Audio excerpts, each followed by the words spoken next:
Good morning, good afternoon, and good night, and welcome to the Amateur Otaku Podcast. How is everybody doing out there?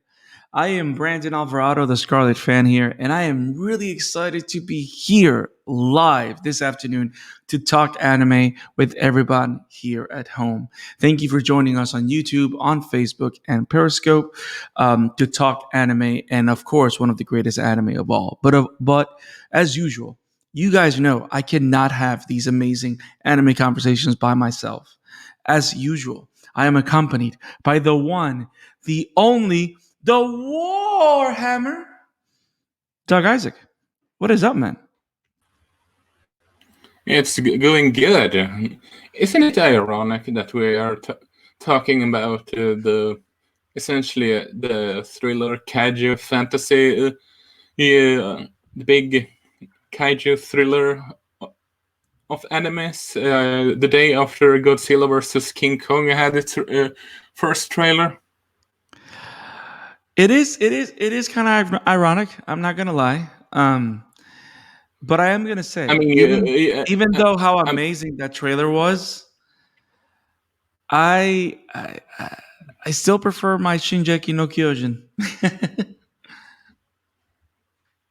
I'm not saying that. I'm just saying that I just find the timing to be quite funny. No, the timing was perfect. The timing was perfect. It premiered. What was it? Was it Friday or Sunday that the trailer came out? Sunday. Yesterday. So it appeared, and it's funny.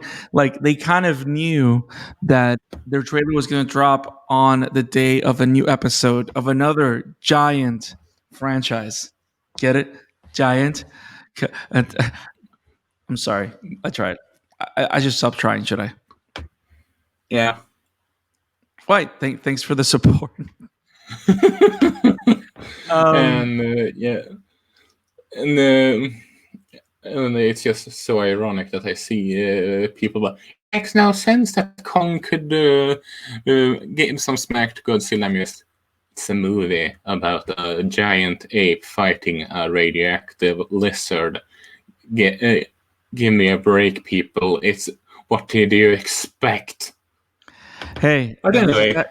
At least Attack on Titan doesn't shy away from telling us that it's magic how this happens. They kind of underplayed. It's kind of funny how Attack on Titan underplays a lot of its fantastical things without, like, we know they're there, but they downplay it in such a way that they blend so well with the narrative. Like it doesn't feel out of place. You know what I mean? Which I think is what makes the storytelling so effective because it's really hard for you to tell a story with these strong fantastical elements and takes on these powers or possibilities and making it lighter, but they didn't, man. It's like Game of Thrones in the sense that you have all these fantastical elements, but the story feels grounded, feels real, feels relatable and stuff like that. So it feels like it's well written compared to Game of Thrones. Takes cover. Wow. Twitter, please do not kill my friend and co-host. Hashtag hardening on Isaac. Okay, so that just came out wrong, dude. No, there's a skill with the Titans that's hardening. I love it when you freak out. So, guys, thank you for joining us at the Amateur Otaku Podcast to talk anime this afternoon. We're really excited for you being here with us and joining us. We have a great episode for you guys. As you guys know, it is episode 4 of our Attack on Titan final season review. As you guys know, every 2 weeks we take the latest 2 episodes of Attack on Titan and we cover them on the show.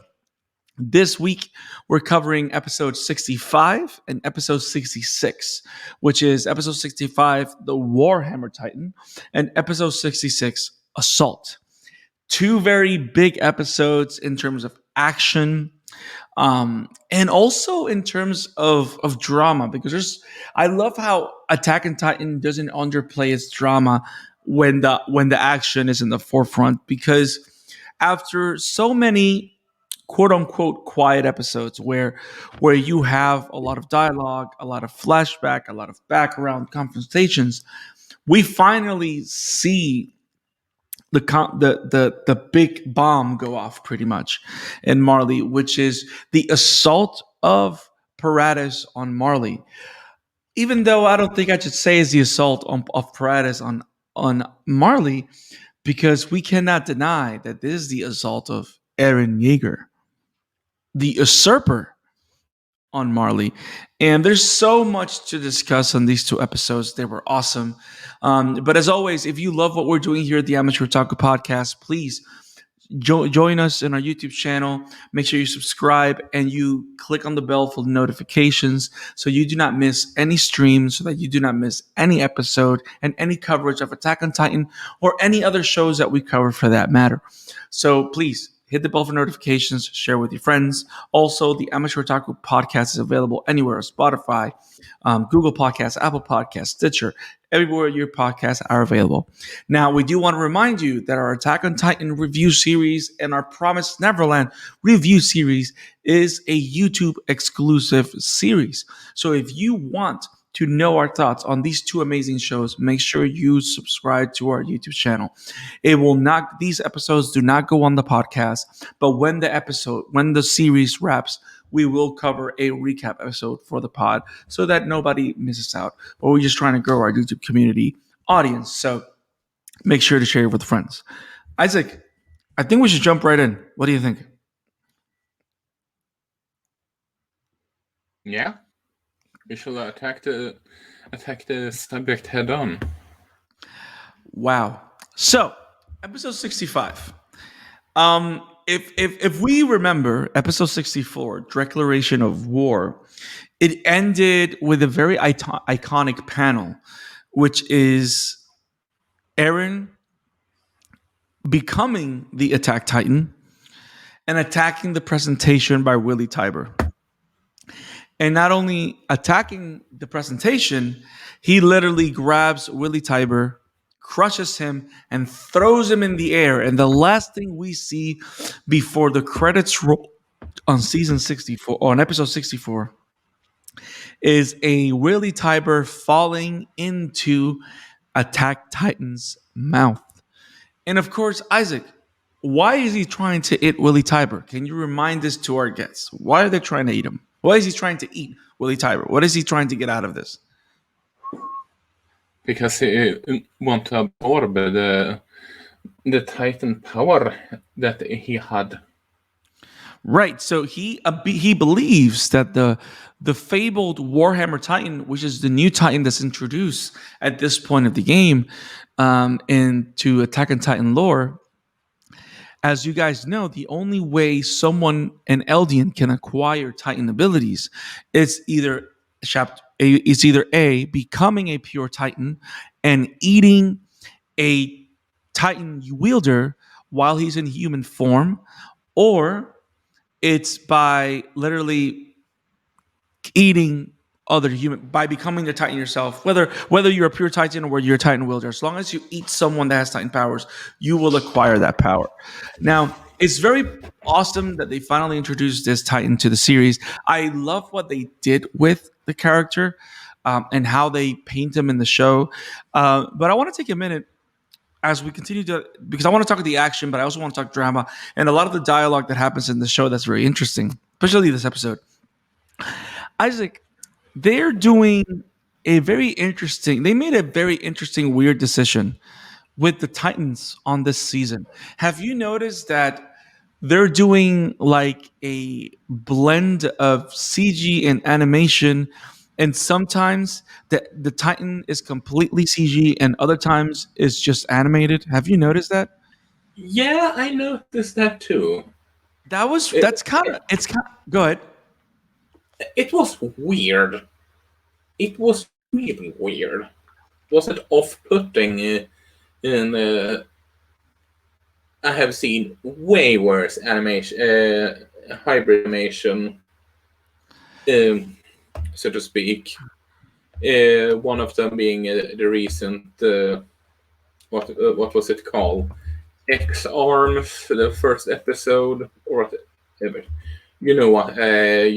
No, I forgot it, but it's a new anime that had a pilot that was 10 time of food fight. Food fight have better animation than that pilot, but anyway. But yeah, that one looked weird. Yeah. Now I wouldn't go so far to say that it looked horrible, but it looked weird. it did. It did look weird. I'm not gonna. I'm not gonna deny that. But one of the things that I found interesting though was that they use the CG animation whenever they want something to have realistic movement. You know what I mean?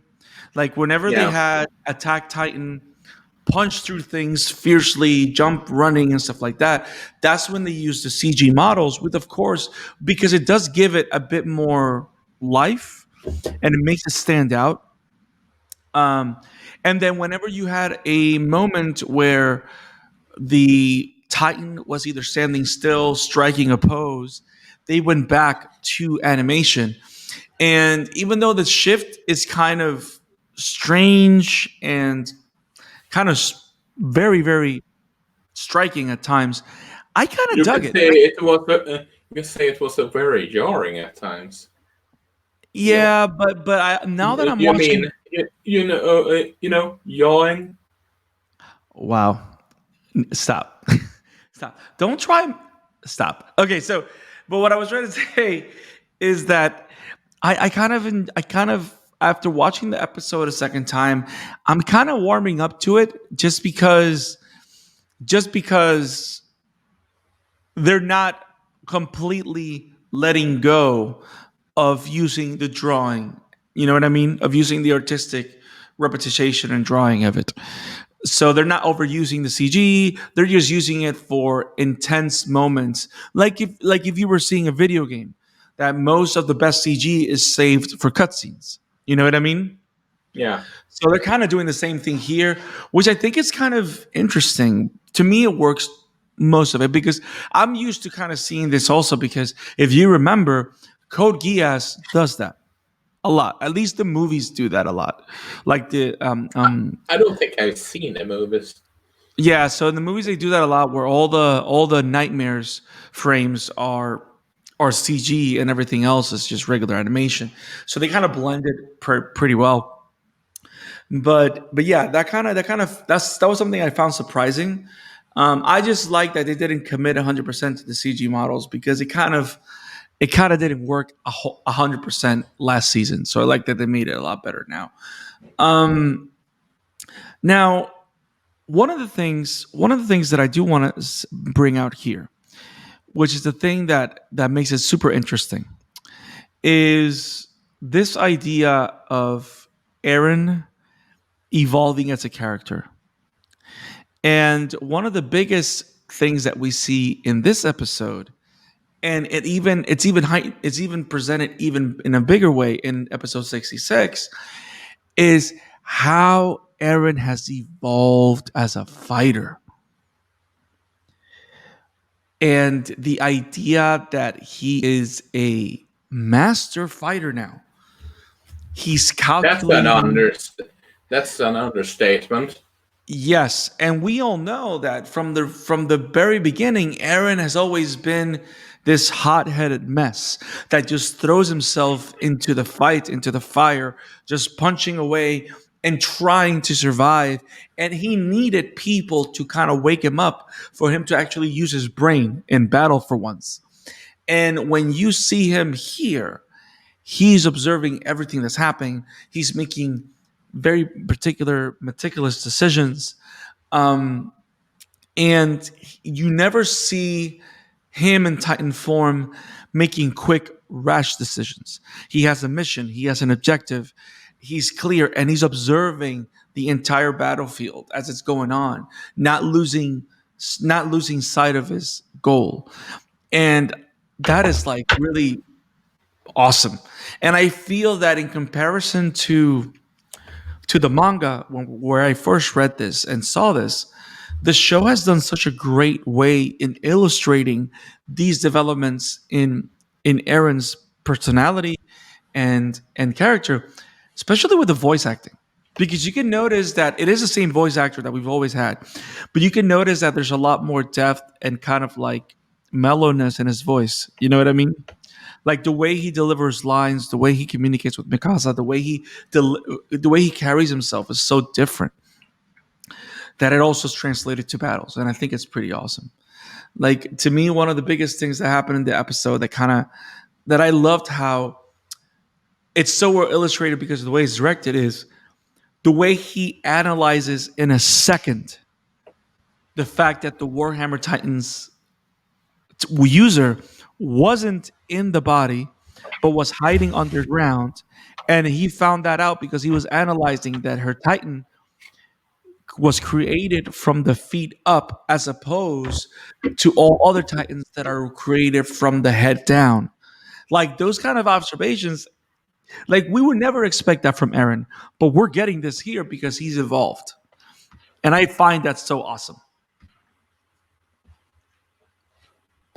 Yeah, I can totally understand, totally agree with that part. What stood out from this episode? Like was it the battle? Was it part of the conversation? Was it just the way the Warhammer Titan looked? Which, by the way, we got to talk about that in detail. But what are the things that stood out for you from this episode? So from this first encounter between the Warhammer and the Attack Titan? It's like you said, Eren's an evolution of a character, because you can. It how should I put it?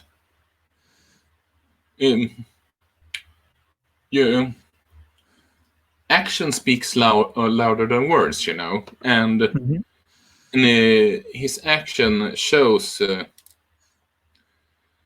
But his action truly showed that how he has evolved. You see it is in body language, in his way of communicate, and all that. Yeah, 100%. And the entire thing of him seeing himself at the mercy of the Warhammer Titan, right? Because as you know, in the beginning of the fight, let's talk about before we talk deep. Well, let's keep talking about the fight. Then we'll go break down the Warhammer Titan. In the beginning of the fight, as soon as we find out that Willie was not the wielder of the Warhammer Titan, but his sister, the one that was dressed as the maid, was the one that was actually the Warhammer Titan wielder. Which for a show like this, we should have expected a curveball like this. You know what I mean? Yeah. Like it could never be something as clear as what everybody thinks it is. You know what I mean? It needed to be this other answer. So when she summons her Titan, as soon as the Titan's forming, Eren doesn't even let the Titan form. He just goes on it and just starts mashing its head in, which is so awesome. Because how many times do we see battles where every fighter kind of waits for the other one to power up just because? You know what I mean? Because we have to, like, it's kind of like Dragon Ball Z's sickness. Like we always have, you know what I mean? I was gonna say that instead of just loading to Super Saiyan Form X for about 3. Side note: no, I have a soft spot for Dragon Ball, and it's one of it has a truly soft spot for me. But let's not be ridiculous. They are just doing their load charging up so long because saving animation budget, or so to speak. Oh man, it's Whereas, crazy. whereas here, they just go straight to the point. Spare no expense. Right. Right. And I like, and not only that, what I like about this is like everybody always asks themselves. I was talking to my friend Jeremy about the episode, and he tells me like whenever you see someone standing around charging and getting stronger, everybody goes like, dude, just punch him. Don't let him do it. You know what I mean? Like like don't let him become Super Saiyan. Just kick his ass before he does it. And it's funny because Eren literally does what we've all thought. You know what I mean? Like, don't let him summon the Titan. Just kick his ass before he comes up. You know what I mean? And Yeah. and that kind of ferocity shows also how smart Eren has become, how he has grown as a fighter. Like, don't let your enemy take advantage or give him any chance of advantage. And when we actually see the face of the Warhammer Titan on the floor, like its eye popping out and everything, is pretty awesome. And it's like, oh, it's like all dead or whatever. But um, what I also liked about the show, that the episode did, what they're doing with the Titan, is the idea of the Warhammer Titan, which is, I think it's one of the more complex Titans that we've seen. And to do a recap, there are a total of, I'm not mistaken, there's a total of 9 different Titans, right? They have Titan powers, they have Titan users.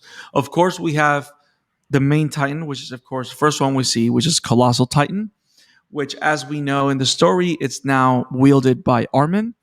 We have the Armor Titan, which is wielded by Reiner. We have the Beast Titan, which is wielded by Seek.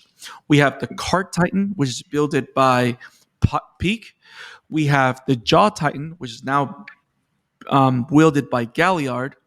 We have the Attack Titan and Founding Titan, which are both wielded by Eren Jaeger. We have the Female Titan, which is wielded by Annie.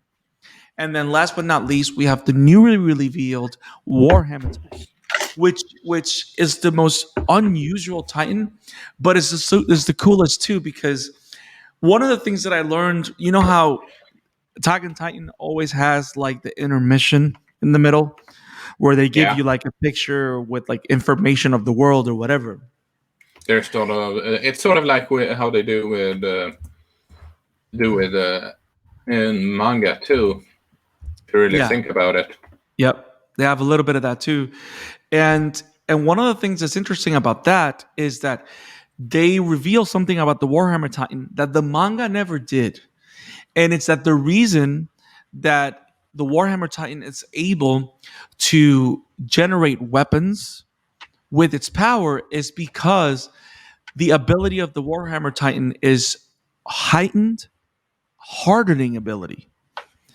So every weapon or everything that the Warhammer is able to create, it is an extension of their hardening ability, which we all know that in season 1 and 3, we all the idea of the Titans generating a crystal-like substance is what they call hardening, something that Eren Jaeger for the longest time didn't know how to do.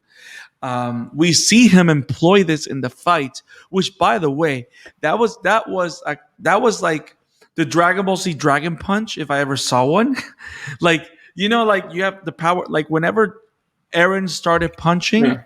you can see the hardening crystal forming in his fist.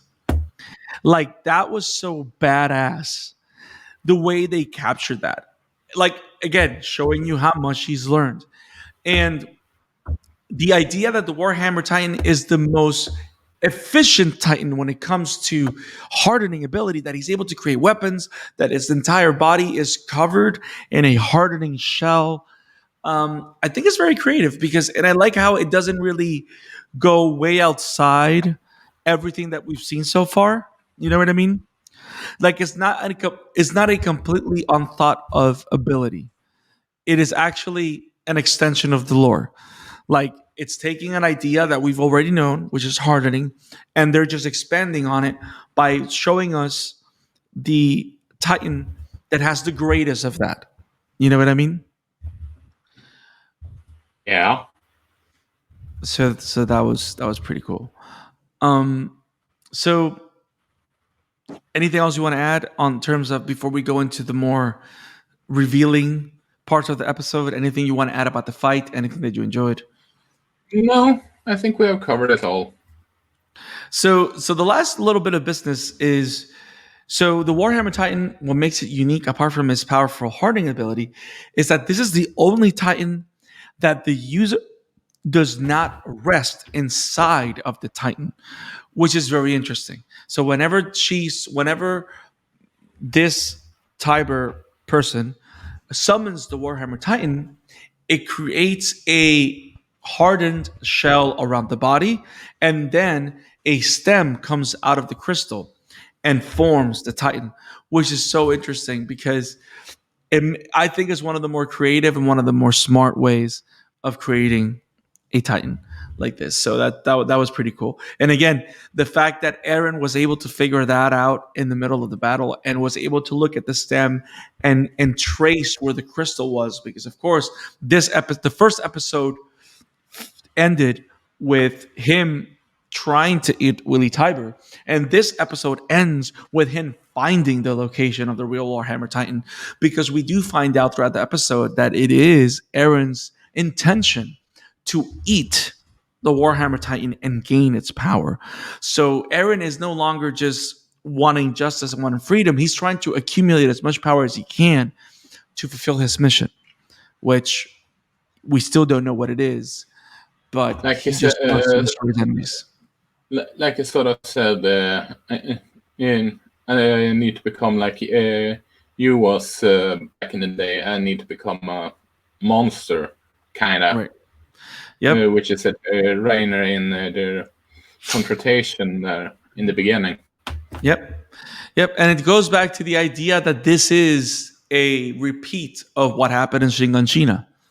Just as and I like how you have the kids, you have Gabby, Falco, Udo, and all of them throughout these two episodes really fill that role of Eren, Mikasa, and Army when they were kids. You know what I mean? Like they're suffering the same tragedy and violence that Armin, Eren, and Mikasa suffered. I mean, of course, it is safe. We cannot deny that the idea of prolonging violence and suffering is not the answer, but it kind of shows you how this cycle of war and violence just continues to repeat itself, and how sometimes a different solution or a different answer has to be explored or done to prevent the cycle from repeating itself, which is what's been happening throughout the years. Now, something in this episode happens that's very interesting, and it happens at the beginning, right? That whole scene with Willie Tiber and Magath in the cart, in the as they in the carriage, that conversation that they have. I don't know if you remember, Isaac. That does not happen on the manga. That conversation does not occur. That is exclusive to the show. And I think it's really smart because it literally shows you why Willie Tiber literally sacrificed himself. And the idea that he sees that the only way he is truly convinced that the only way that the world can see peace is by restoring the founding titan to a member of the royal family, um, is by convincing the world that Eren Jaeger is the villain, and knowing that this will cost him his life. That is like really powerful. It makes him like this symbol of quote unquote hope, right? Like like he's like if like the final nail of the coffin in the conversation, like we're supposed to believe that Eren is the villain, right? Then the story goes out of its way to show that Willie Tiber is supposed to be that hero. You know what I mean? Yeah, What did it's you can sort of it's sort of like it's the kind of situation where the anime it's how should I put it? There was an anime that I can't recall what it's called, but I saw an anime that used the baseline. Oh, okay, okay. Don't just anime, but there is times comics, comic book movies, book adaptation. They add something just to fit for it to make more sense or to give it some more bone.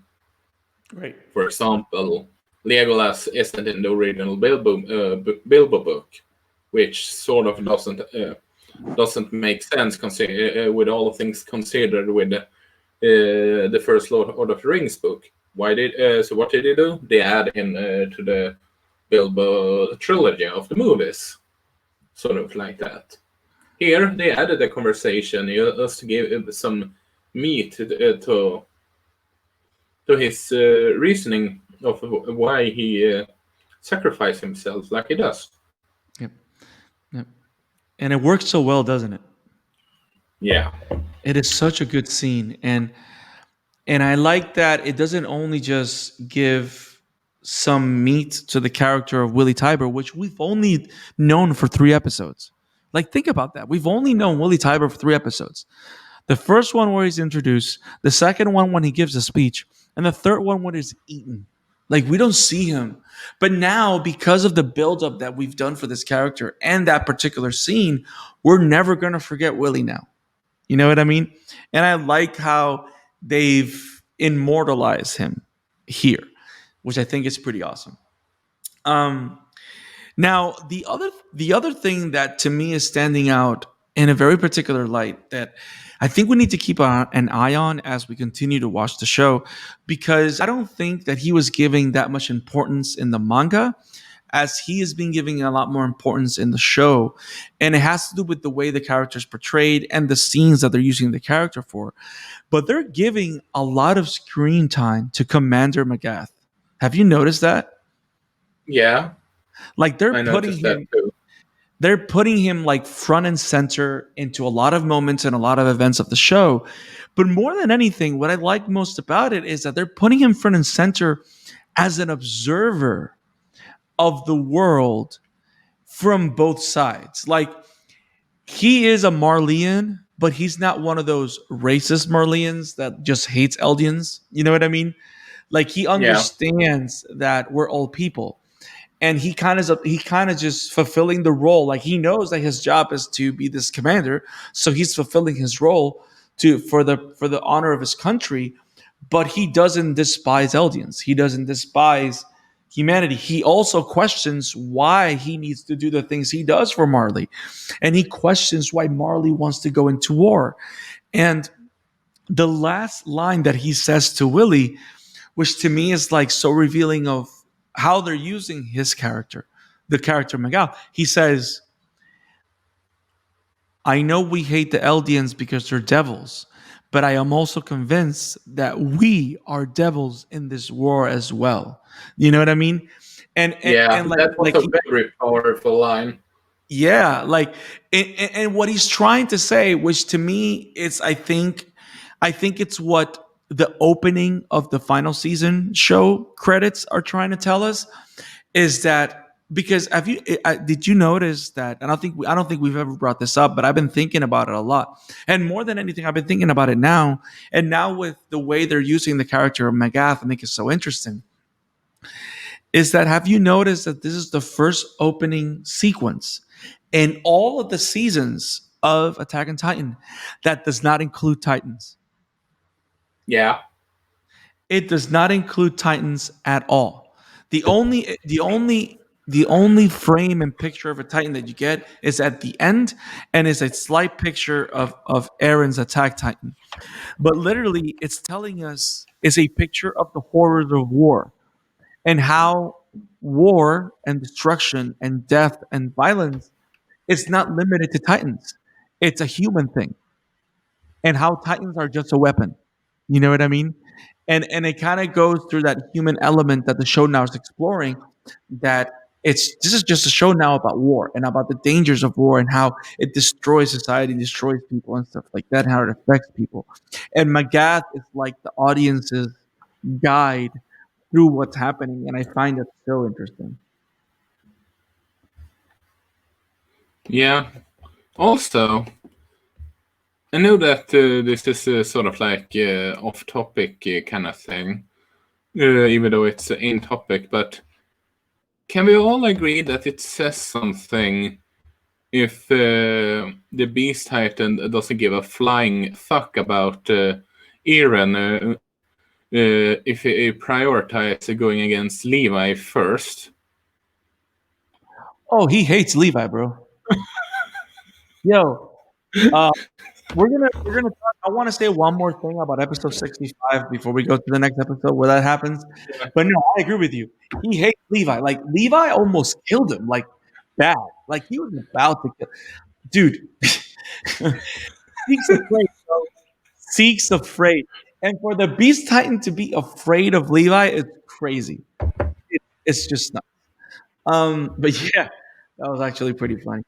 Um, now the last thing that I want to say of this episode, so we can move to the next one, is that brief conversation that Eren and Mikasa have. So Eren's Titan is all but almost destroyed by the Warhammer, who's using a hammer. Um, and And here I thought it used a. Here I thought it used a spear. yeah, and Mikasa enters the fray, and all the Eldians, all his fellow Eldians from the scout regime come to help the battle. They have brand new omnidirectional movement gear. They have a great supply of thunder spears.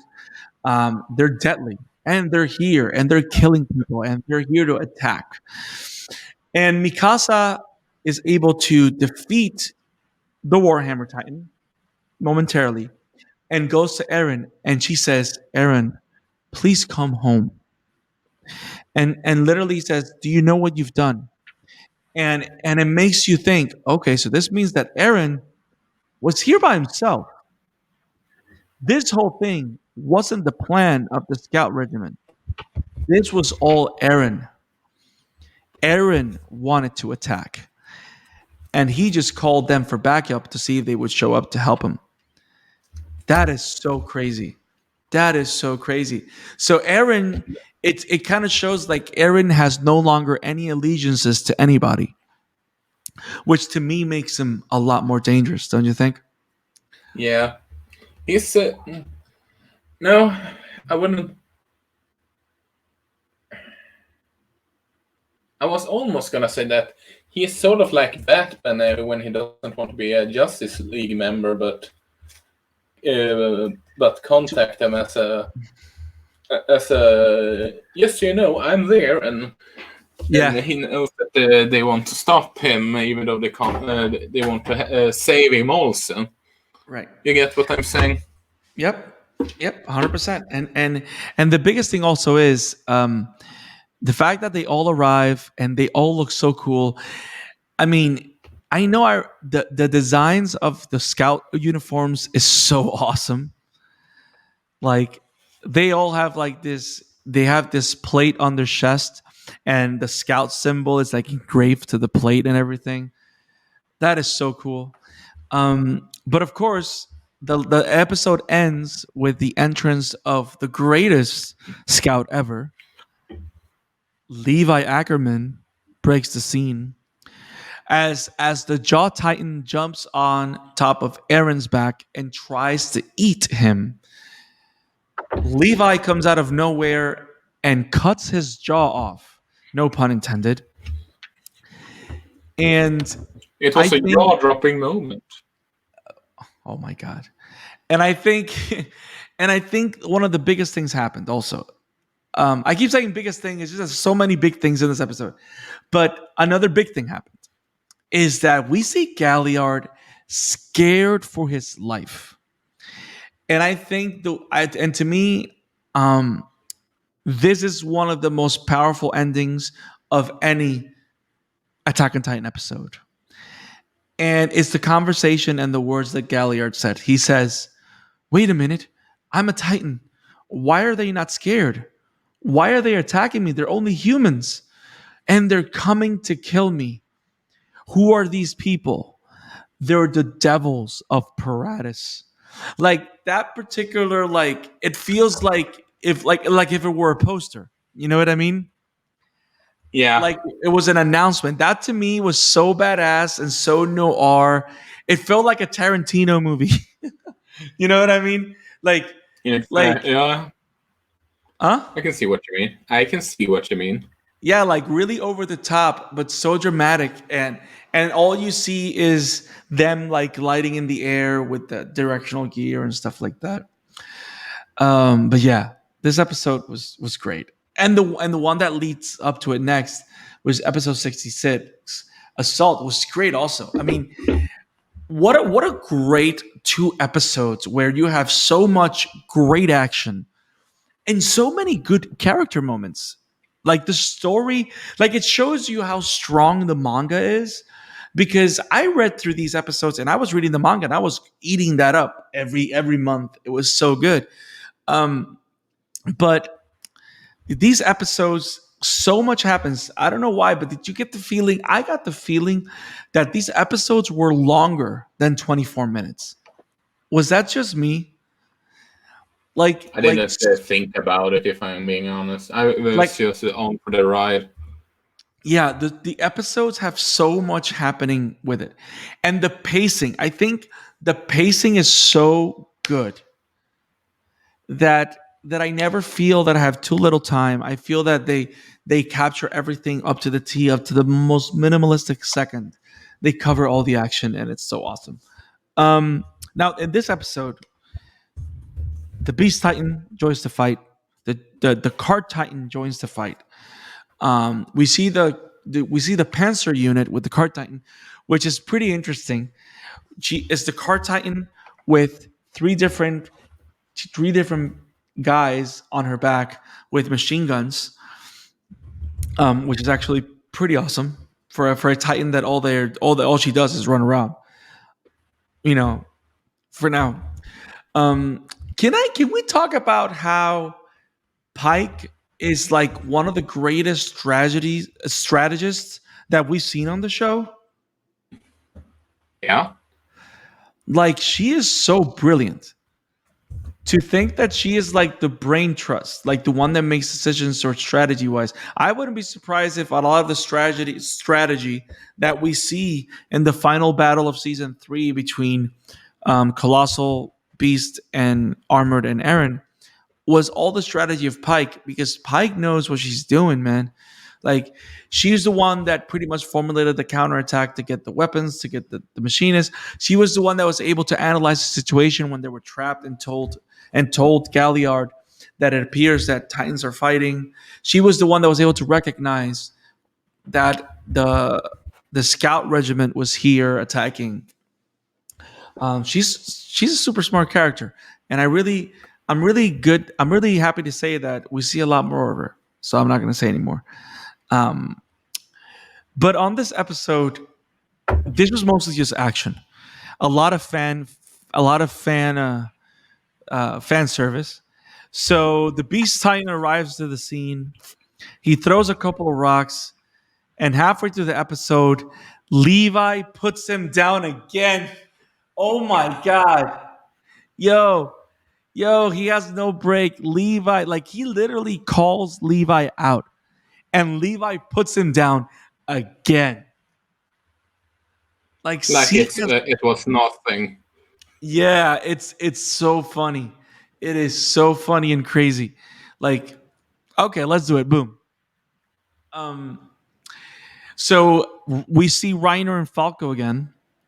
After Eren summoned his Titan and pretty much buried Falco and Reiner in the rubble, Reiner created a shell to protect Falco. But apparently, because of everything he's been through, and we know that he kind of has lost his will to live, he's kind of like in a comatose state. So Falco leaves him, trying to get help for him. So that's where we're at with the Armor Titan. Um, Now, again, another thing that we see in this episode where we see Eren as a master fighter is so at the end of the episode 65, he gets the crystal where the Warhammer Titan is sleeping, right? And now Yeah. on this episode, he's trying to open it up because he wants to eat the Warhammer Titan, get its power. And as soon as he bites, his mouth completely is destroyed. And that scene where when the Jaw Titan comes to attack Eren, and he uses the crystal to guard him, and he sees that the Jaw Titan's claws are strong enough to cut through the glass crystal that the Warhammer Titan is in. The fact that Eren was able to see that and formalize a plan. What do you think when you saw this happen? I know why you're laughing. What did you think when all this happened? Talk about how should I put it? Talk about brutal indirect punishment, so to speak. Yo, so bad. So bad. No, and not only that, it's not just the fact that he found out, right? It's the fact of how he executes. And not only that, how much endurance Eren has. Because after he's like completely messed up, in this episode, like in the first episode, I know he transforms into the Attack Titan one more time. In this episode, he transforms 2 more times. Like he is able to transforms like it's nothing now. Yes. Which used to be so hard for him in the past. Like I'm like, this feels like when, what can I compare? It feels like when Goku arrives back to Earth and comes to help the Sea Fighters when they're facing Nappa and Vegeta for the first time. You know what I mean? Like everybody's having such a hard time just fighting Nappa, and Goku arrives and one punch. You know what I mean? It's like that kind of dynamic. And why we're like doing so many DBZ references today. I don't know. It's like, are you doing something to the airwaves, Isaac? Are you doing something? Are you doing it? That is true. It's my fault. Maybe I need to go watch Dragon Ball Z. Yeah.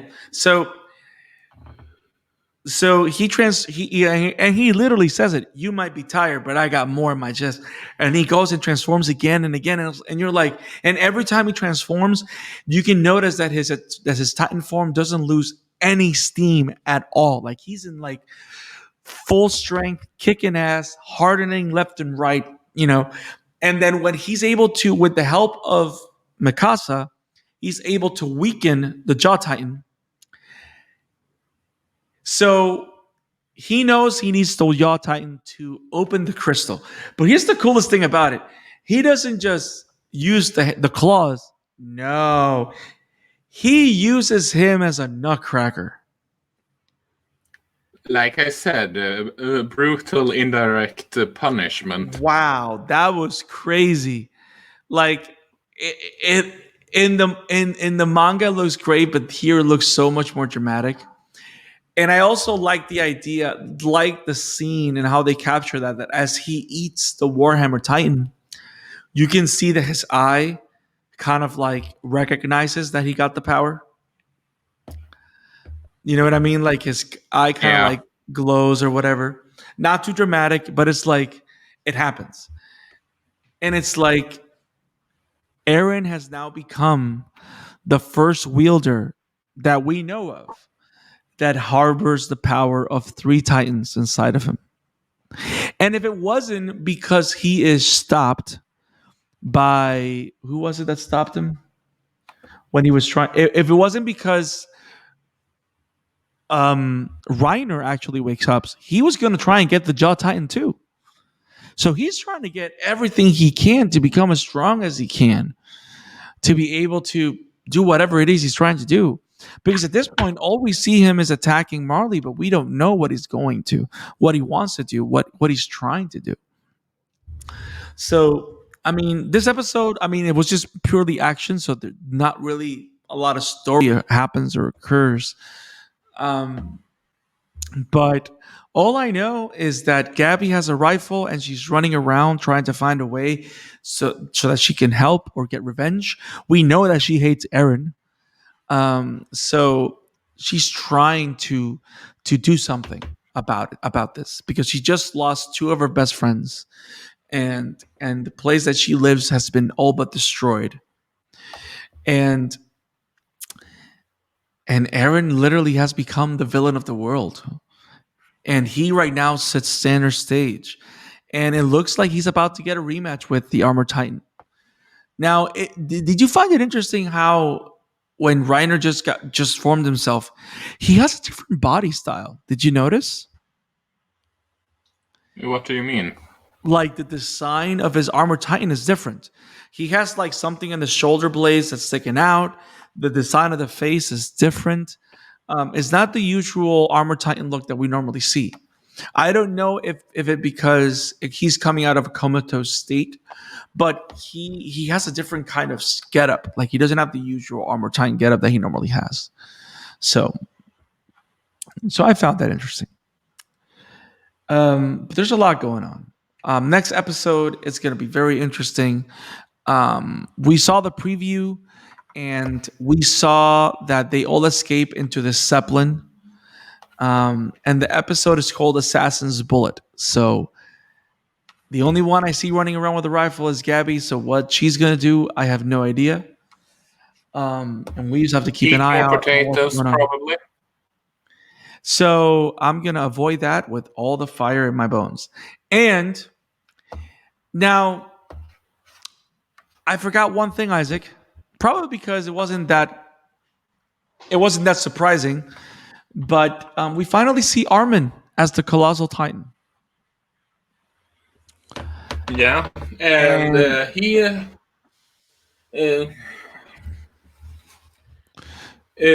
what is it called? He's what's that game called in English?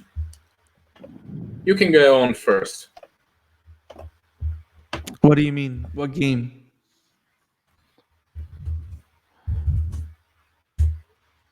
What game are you looking for? He truly is a master of the game Battleship. You did not. Oh my god. That is so bad. Okay, I'm gonna carry on. So, as a master of Battleship, damn it, Isaac. So we finally see Armin as the Colossal Titan, and he literally wreaks havoc like a nuclear bomb explosion. And I don't think we've seen the Colossal Titan be as destructive as Armin is able to use him. So it kind of makes me think that he's been training also a lot in how to use this power. But the biggest thing that drew me from this revelation of him as the Colossal wasn't just the fact that he was the Colossal, was how this is destroying him. How having this power is like eating him alive, and how he's in a different trajectory now. After the time jump, like he looks like this, he feels like he's more of this tragic character. You know what I mean? Yeah, Because he has the weight of the fact that he knows that he ate Berthold. Like the idea that this destruction. This is what you saw, Berthold. This is what you're used to seeing. And then the whole thing of him being the one that devised the plan to either save Eren or do what he needed to do. And he still feels the pressure that he needs to live up to the expectation of being Erwin's replacement. And I do find which isn't easy. Which isn't easy. And I do find it funny that the haircut that he has kind of makes him look more like Erwin. Which is not a coincidence, that's for sure. Right. I wouldn't be surprised if that's him. That's part of him coming into terms with everything that's going on with his life and with the world. I was more speaking from the author's perspective. There is no way in hell that. There is no way that the sign change wasn't intentional. Oh yeah, it was. But keep in mind that even that from that perspective, yes. But from another perspective, who would cut his hair? He probably did it himself. You know what I mean? And because he's Yeah, trying to fill that role. So it also shows that dimension of the character. You know what I mean? That he needs to fill this role. So he needs to look as much as he can as Erwin. You know what I mean? Apart from fulfilling the role as a leader. We see Hanj again, which she looks super badass, as always. And then we see a character that we don't know who it is. We see a gentleman that appears to be from African American descent, and he's driving this Zeppelin, which is kind of like, isn't it ironic that the quote unquote heroes are flying a Zeppelin on top of a country that kind of resembles the Nazis? yeah, Like he has, yeah, it's interesting, which it kind of makes me think, and I know I'm overthinking it right now, but like it makes it interesting how we can actually see that as a metaphor, as there's no good guys. You know what I mean? Even the people we think of heroes can commit atrocities, which to a degree, some people could assume that this particular attack or assault on Marley could be considered an atrocity. You know what I mean? Especially the that's for way they sure. attacked. So I like how there's no good guys or bad guys anymore. In war, there's no divisions. Everybody's fighting for their vision, for what they think is right. And I love how we're just sitting here to see how the story develops, and to see what ideology or what power wins. Um, these were great episodes, man. I mean, I, I think that the reason why I've enjoyed them so much is because of the time that the show took to prepare us for them. Because it definitely took their time. This is episode 7 right now. So it took 5 episodes to prep this. And if we didn't have those 5 episodes before, I don't think that these 2 episodes would have the impact that they had on me as an audience member. If it weren't for those 5 episodes. So I'm really Like happy that they're taking the like time. you said, it makes no sense to have this last season to end. I can't see them end Right. the season on 16.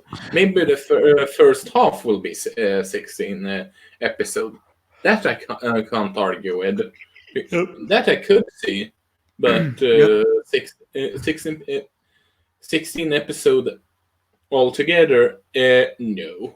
Just No. no. Yep. Not happening. And I know the fact that it's not happening more now because they're not rushing anything for no one. Like they're taking their time, and I really appreciate them for it because it is so good. It is so good. So Isaac, is there anything from the manga that you would like to discuss? No. Honestly, as of currently, no. Yeah, no new chapters have come up. As people that know the manga comes out once a month. The next chapter will arrive. Let me see. I think it's on this. Normally, it's on the 7th or 8th. So by the time we record again, the newest chapter of the Attack on Titan manga should be coming out. So we might cover spoilers from the manga then, because as you guys know, the Attack on Titan manga, on which the anime is based on, will be wrapping up in April, and we're really excited to be able to see this fantastic story come to an end. And I have a little celebration going, Isaac. I have a plan. Would you like me to share my plan with you? Don't you always have a plan? Well, not always, most of the times. But my plan consists on the following. I am officially connecting every volume of the Attack on Titan manga. And my goal is to have the complete collection by the time the manga ends. And I'm planning to read the manga as a whole. So by the time the manga ends, I've read all of Attack on Titan from start to finish on manga form at once. So I'm excited. Nice. So I just collected the first 4 volumes. The next 4 I already ordered. I should be getting the next 4 next week. So I'm really excited, man. That's one of those books that I want to get, that I'm going to get a collection. And I also started collecting Full Metal Alchemist, which I'll talk more of that in our regular show whenever we do that. So, Isaac, I think we've done a great episode. We've talked a lot in detail of the episodes. You were going to say something? Yeah, we're especially going to cover the movie, aren't we? Which movie? Exactly. Wow. So, thank you guys for joining us. I have noticed. Thank you guys for joining us at the Amateur Otaku Podcast. Thank you for listening to me rant and Isaac respond on all the things that excited us and blew our minds on these two episodes.